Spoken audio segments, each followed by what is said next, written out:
Hey now, Brawlers, it's time for another Board Game Brawl review with Nick Minahan, sponsored by BoardGameBliss.com. Hey folks, today we're going to take a look at the latest expansion for Legendary, a Marvel deck building game, and that is Secret Wars Volume 2. This is just the lid of the box because I already have all the rest of the stuff in here organized into the lid and I don't want to turn it up on its side. So, if you're not familiar with this, well, first off, Legendary is a game that I love. That is no secret. I've reviewed basically everything for that game at this point, and I've always loved all of it, some better than others. If you've been watching my top 100, it's in my top 10 games of all time. I think it was number 7. It's just a fantastic game. You can watch my review for that if you really care. But as far as Secret Wars go, the first volume of this came out at Gen Con earlier this year, and it's just this massive set, along the lines of the first massive set, Dark City. In Secret Wars Volume 2 is the same way, same general volume of cards and things. And which, if you're not familiar with Secret Wars, it was actually a really old storyline in Marvel, and they just revived it this year. It's a massive title crossover they have going on, where basically the current Marvel Universe was destroyed and replaced by all these different fragmented universes coming together. And honestly, I haven't read the whole thing. It seems very daunting to me, but I just know it's kind of this crazy storyline mismatch of all these different alternate universe characters, like Spider-Gwen instead of, which is Gwen Stacy becoming Spider-Man, so to speak, instead of Peter Parker in that timeline alternate dimension. And also there's Captain America on a dinosaur for some reason. Devil dinosaur, to be more specific. Lots of Doctor Strange and Punisher combining together. Lots of crazy stuff like that. And those types of things are what you're going to find in Secret Wars Volume 2. In Secret Wars Volume 1, much of the same thing, but different characters, different scenarios, different masterminds, things like that. So, does this one hold up to Secret Wars Volume 1 and all the rest of the Legendary canon? Well, I'm going to show you all the new stuff that comes in the set, exceedingly long, as I unfortunately tend to do with these, because I love talking about the cards so much. But then we're going to come back and I'll give you my final thoughts.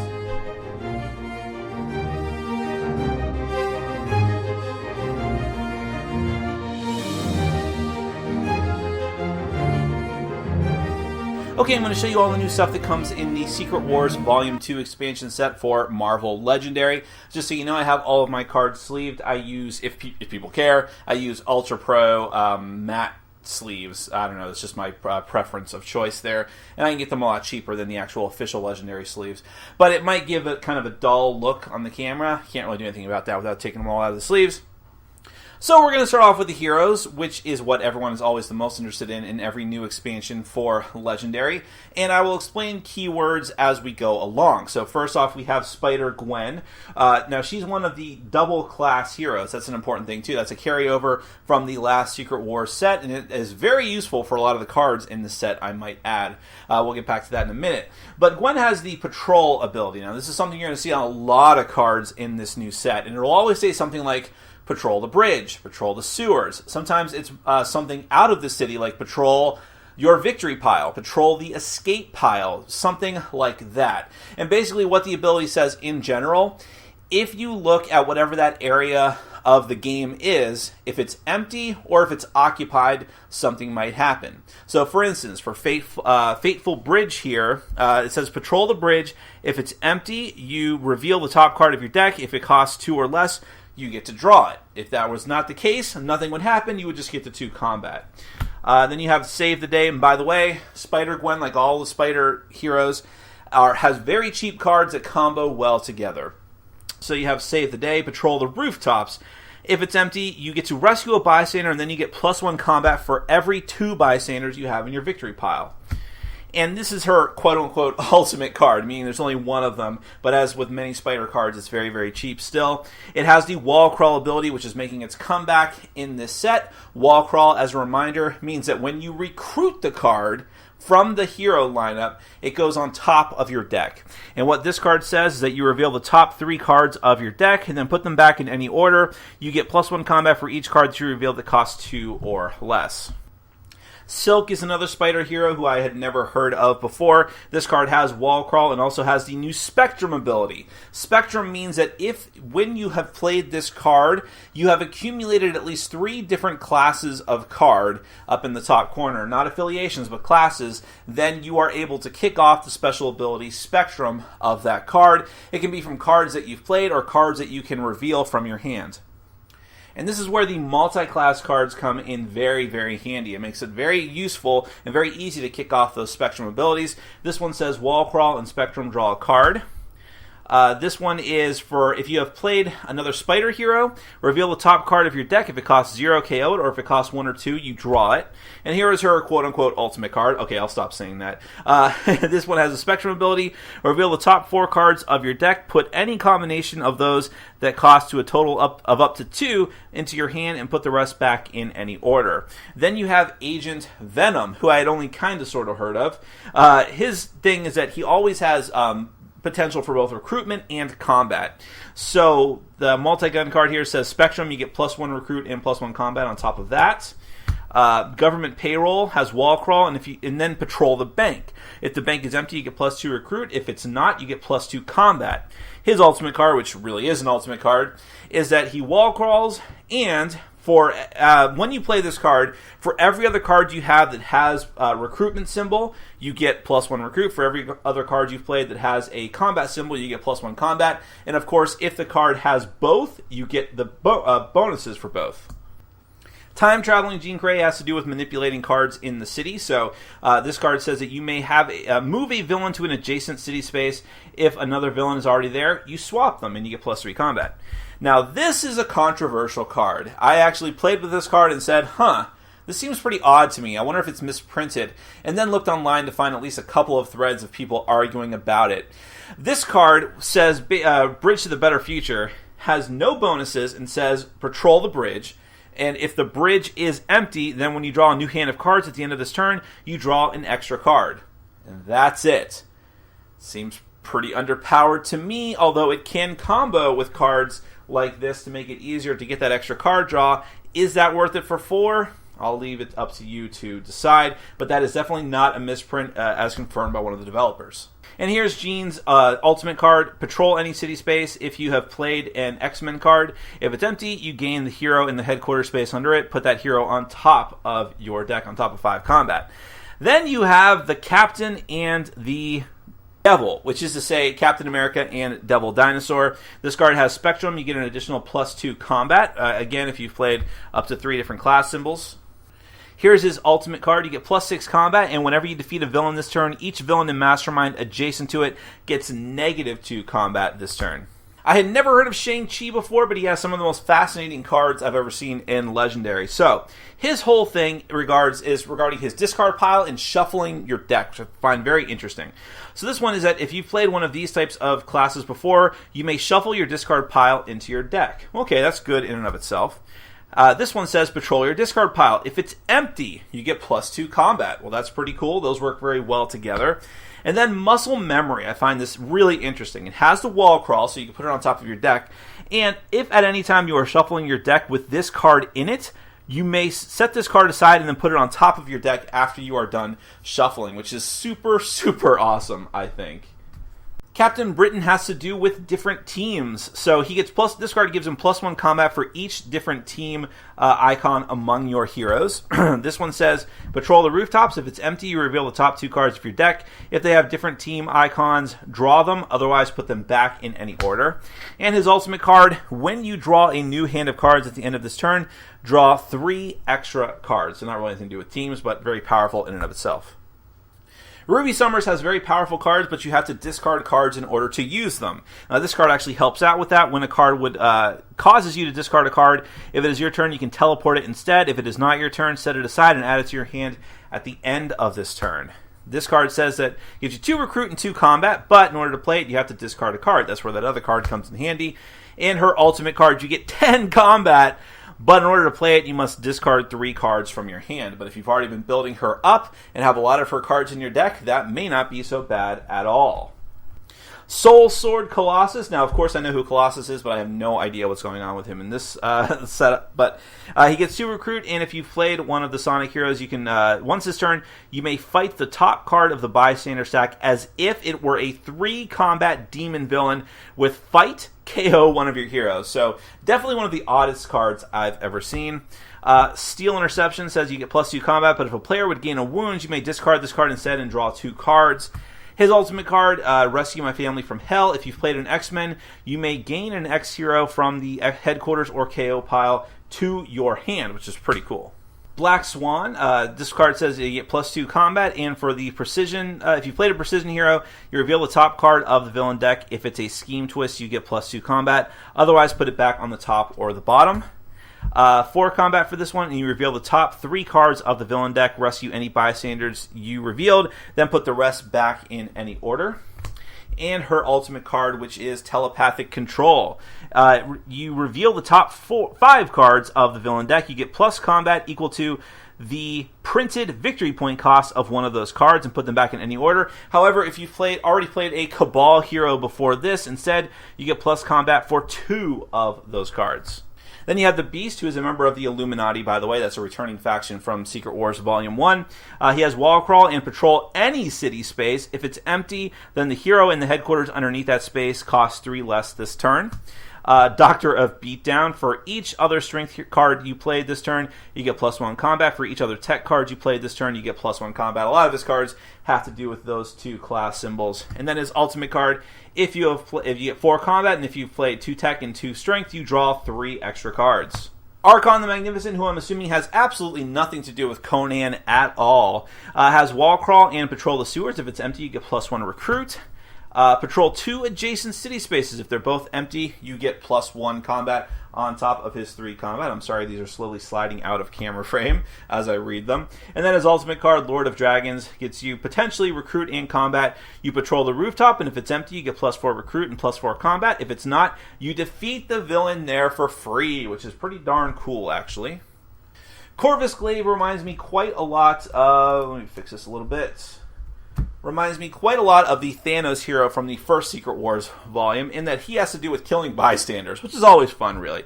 Let none escape you. Patrol the escape pile. If there are bystanders in it, you get +2 combat. Otherwise, you get +2 recruit.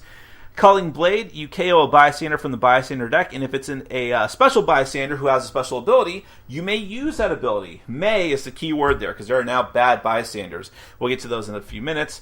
Atom Splitting Glaive is his ultimate card, 6 combat, but if you've played an Illuminati character already, you may KO a bystander from the escape pile, and from each player's victory pile, you get +1 combat for each bystander KO'd that way. Pretty much the silliest hero in this set, although people tell me he's really cool in the comics. Dr. Punisher, the Sorcerer Supreme. You have Ice Magic. Reveal the top card of the villain deck. If it's a villain, you may fight it this turn. And if you've played 2 of these precision heroes already, you get a plus combat equal to that villain's printed victory point cost. You're a slow learner. If you played a tech hero, you reveal the top card of your deck. If it costs 0, you KO it, and and you get +1 combat. And his ultimate card is Calm Before the Storm. You patrol every city space, and for each empty space, you get a +1 combat. Then you have Phoenix Force Cyclops, who is all about sacrificing cards and bringing them back. You may KO a card. You may KO this card. If you do, you get an additional +2 combat. However, this card says that you gain a hero that would be KO'd this turn, so they work very well together. And then Destruction is Creation, +4 combat, and KO up to 3 cards from your hand and draw that many cards. They all work very well together. And then finally we have Elsa Bloodstone. Defend the shield wall. She has wall crawl for some reason, and you get +1 combat for each other shield agent or shield hero you have played this turn. And then her ultimate card has Spectrum. You get +3 combat and on top of +6. So let's take a look at those villains. Actually, specifically, we're going to start off with new Ambition cards. There's just a few new Ambition cards to mix into the existing Ambition deck. Should you choose to have one player play as the Mastermind, this is a carryover from the first Secret Wars. I'm not going to go into all the rules of that, but basically, that player is working against the other players, and we'll have a lineup of these Ambition cards that they can purchase using combat to have some nasty effect against the other players who are working together. So, Puzzle Trap says that for 6, you can choose a class. Other players can't recruit heroes of that class until the start of your next turn, and then discard this card. Shadowy Disciple is interesting because it makes a new Mastermind. This Ambition ascends to become a new 9 combat Mastermind worth 5 victory points. It gains the ability Master Strike. Each player reveals a precision hero or gains a wound. And the last one I'll show you is Rack and Ruin. This card becomes a Master Strike that takes effect immediately. Then this card becomes a Scheme Twist that takes effect immediately, but it does cost you 10 combat. Now, I believe overall there are 8 new schemes in this set. I'm just going to show you a few of the interesting ones. Enthrone the Barons of Battleworld. You use 8 twists. On schemes 1 through 7, the villain in the city or escape pile with the highest printed combat ascends to become a new mastermind. It gets +2 combat. It gains the ability Master Strike.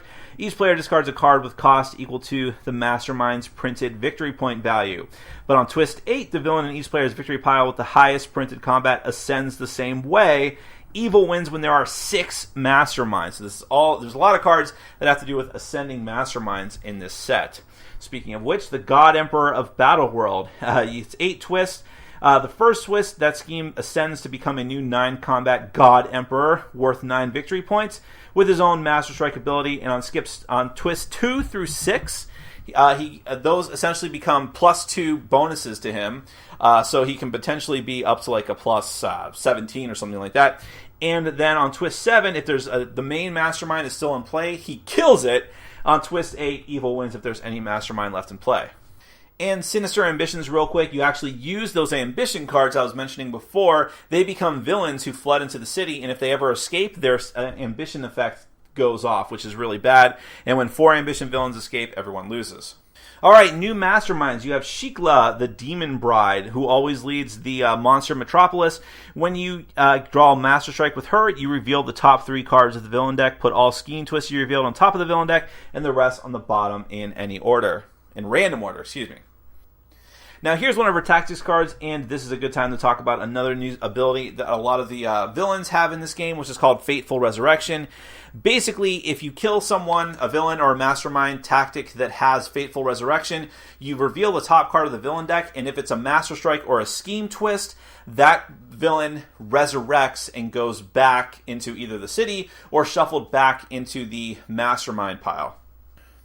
In this case, if she does resurrect, you get to draw 2 cards, so there's at least that.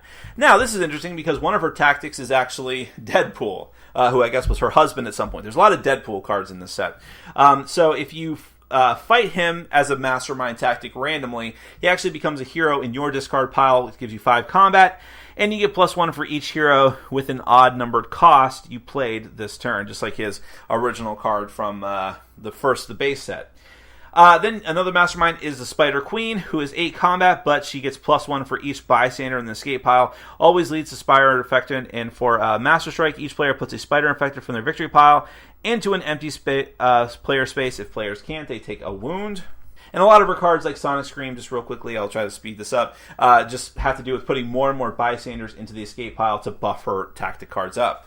Now, King Hyperion is nasty because when his Master Strikes get drawn, he enters the city as a villain and charges. That's another new ability in this set, where if a villain or a mastermind who goes into the city charges, they physically push all the other villains forward as if there were villains flooding into the city. So if it says charge 3 spaces, it comes into the city as normal, then pushes another 3 spaces, which can be really, really devastating. And that's what the case is with King Hyperion. One of his tactics says that if King Hyperion is in play, put him back in the mastermind space and shuffle the tactic deck into his tactics. If you do, when you draw a new hand of cards at the end of your turn, you draw 3 extra cards. Now, this mastermind, which is the Immortal Emperor Zheng Zhu, he has a new ability, which is Circle of Kung Fu, which you're going to see on some other villains as well. His, in particular, is the 7th Circle of Kung Fu, but it could be multiple different numbers, 4, 5, 6, whatever it might be. What that means is that when you try to fight this Emperor, if you cannot reveal a card that costs at least that much, so in this case 7, he gains an additional 7. If it was 5th level of Kung Fu, if you could not reveal a card that costs at least 5, they get an additional +5, and so on. He always leads the Kunlun, and when a Master Strike gets drawn, each player reveals a hero that costs 7 or more, or they have to discard down to 3 cards. One of his tactics, when you fight him, each other player reveals a Marvel Knights hero, or discards a card that costs less than 7. Alright, so that's it for the Masterminds. There are 3 new Henchmen, the Spider Infected, which I briefly mentioned before. The ambush ability is to capture a bystander. The next hero that you gain has wall crawl if you choose to fight it. The Magma Men have Fateful Resurrection, and if you fight them, you KO one of your heroes. The fight effect still goes off even if they resurrect, and also if they have bystanders, you still rescue them. Khonshu Guardians, while in the sewers, rooftops, or the bridge, They are in their wolf form and get +2 combat. When you fight them, you KO one of your heroes. Now onto the villain groups. Here are the Kunlun, the karate people, the kung fu people. Third circle of kung fu for Razor Fist here. When you fight them, for each of your heroes, it costs 3. You KO one of your heroes. Red Sai is the fourth circle of kung fu.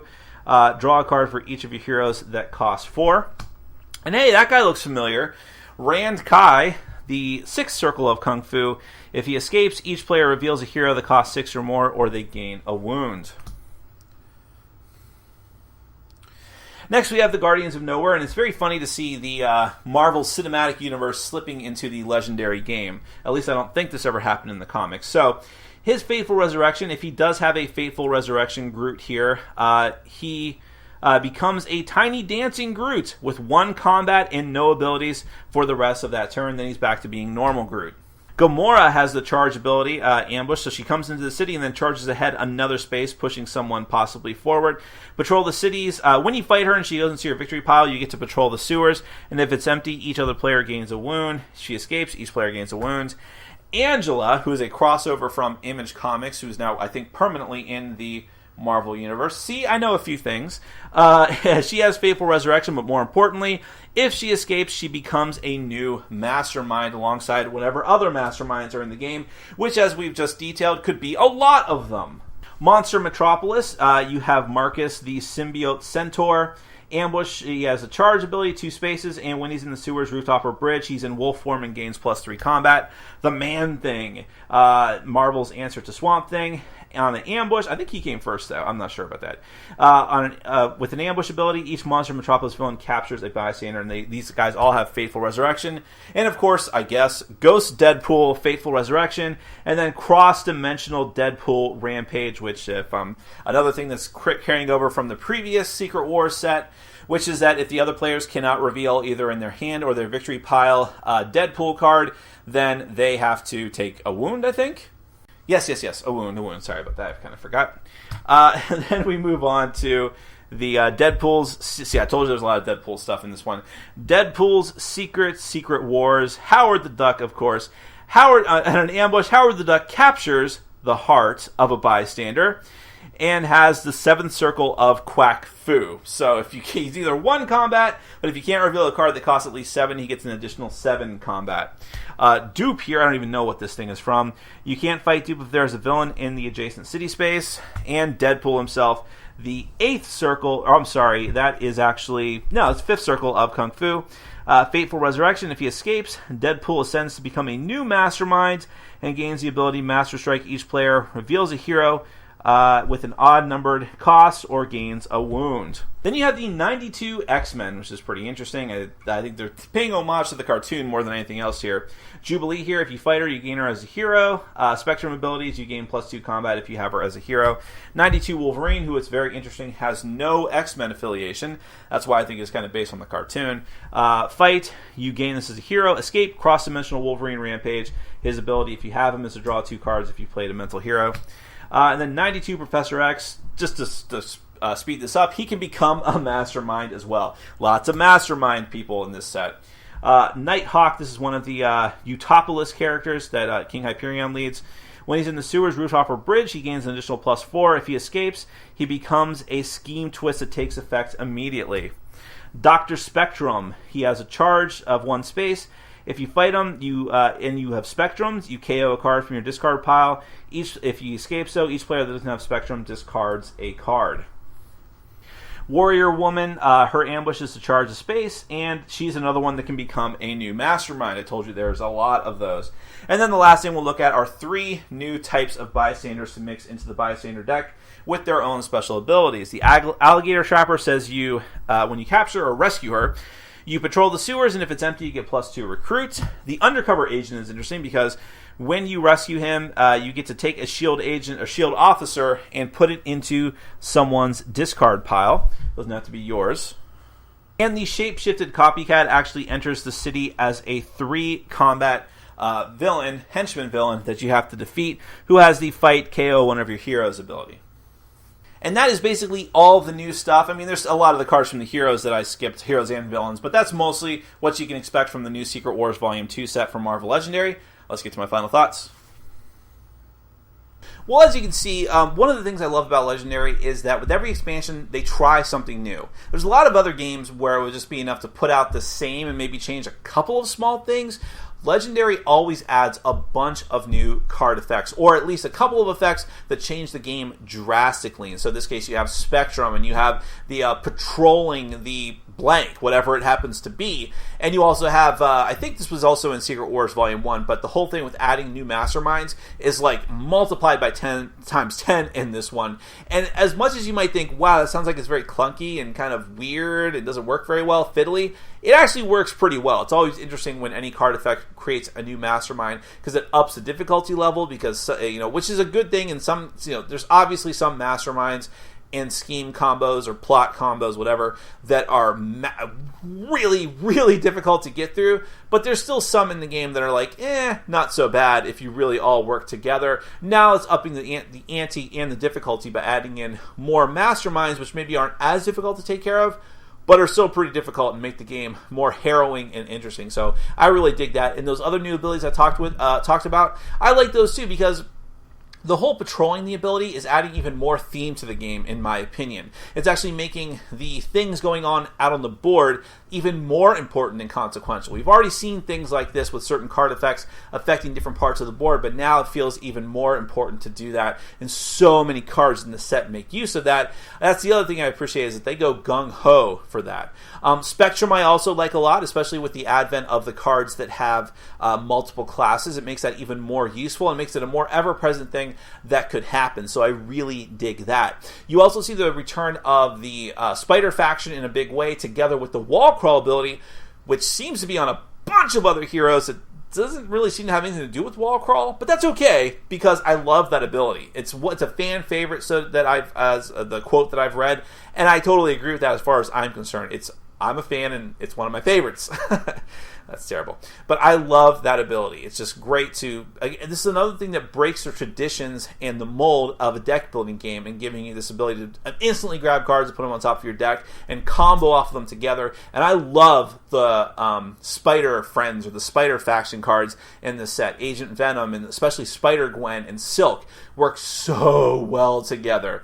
I had played the game with other people, and had played with just a bunch of random heroes and Masterminds to test all the things out. But when I played the game solo to try out some more of the stuff, the first one I tried was putting all the Spider people together, because you play with 3 heroes for solo. Loved it. Loved getting all those combos together. Works so well. People that, together with that, people that complain about the original Spider-Man have no ground to stand on that, because if you combine all these Spider heroes together, craziness. I love it. I love it. I love it. Going on to some of the other things in the game, well, there's more ambition cards. I don't care. Well, I don't want to be too harsh about that, but I didn't try any of the new ambition cards for this one, because I tried ambition mode with the one player being a mastermind, essentially, and with the original Secret Wars set, and I was just like, I think it makes the game too difficult, too involved, and doesn't really need to be there. But I appreciate that it's there and that people have that option if they want to do it. It's just not quite for me. So what it really comes down to, if I'm judging this set, is how, and people want to know, how does this compare to the first Secret Wars set or the other big set, Dark City? I still kind of think that Dark City is the set to get out of all these 3, because it gives you the most staple heroes and villains to play as or to have in the game. So Dark City is still, I think, my favorite of these big non-standalone sets. But as far as Secret Wars compared to Secret Wars 1 versus 2, I think I like the first one better, and it's not because this one is broken, except for that Jean Grey card. I don't know what's up there. Okay, look up the threads online if you really want to get involved. It's not really worth it, but I thought it was pretty interesting. But the set is not broken. There's nothing bad about it, wrong about it. It's just that thematically, I really didn't know who most of these characters were. And whereas I knew more of the characters, in fact, some of my favorite characters were in the first set, like the first Secret Wars, like the Miles Morales Spider-Man, Thanos as a playable character. I loved that. It just felt like that had more characters for me to latch onto that I actually knew than in this set. Although there are notable characters here. I really like Spider-Gwen. I actually hope... does she have her own series? I'd actually read that if she did. Captain America and Devil Dinosaur is at least partially interesting to me. But some of the other ones, like Corvus Glaive, Akron, Ruby Summers. Now, she's interesting. I like her cards, but I don't even know who she is. And I understand I'm not a huge Marvel fan, and other people are just like gnashing their teeth right now saying, if you don't know who they are, why are you reviewing it? I hear that every time I do one of these reviews. But I'm just saying, for me personally, I think thematically I prefer the first Secret Wars set. And so that's what I would go for first. Again, more staple characters that I know of. But if you're a Legendary junkie, you probably already have this. That's the thing about this, that this is more great stuff. And it proves more and more how much I love this game, because you can just keep adding more and more new stuff to it, and it just adds more variety, and I love it every time. I love exploring the new abilities and the new cards, even if I don't like the characters as much. So for me, I'm just totally all in on this at this point. I'm so curious at what comes around the corner. I stopped doing Dice Masters reviews. I may start doing them again at some point, because I felt like every review was going to be the same. But I never feel that way with Legendary, because there's always something cool going on. There's always something cool to talk about. And I hope that never ends. I want to see more and more stuff for this. And maybe we'll see DC Legendary at some point. That would be awesome. So that is me almost knocking a box over. And also that is Legendary Marvel Secret Wars Volume 2. Check it out. I like the first one better, but this is still great.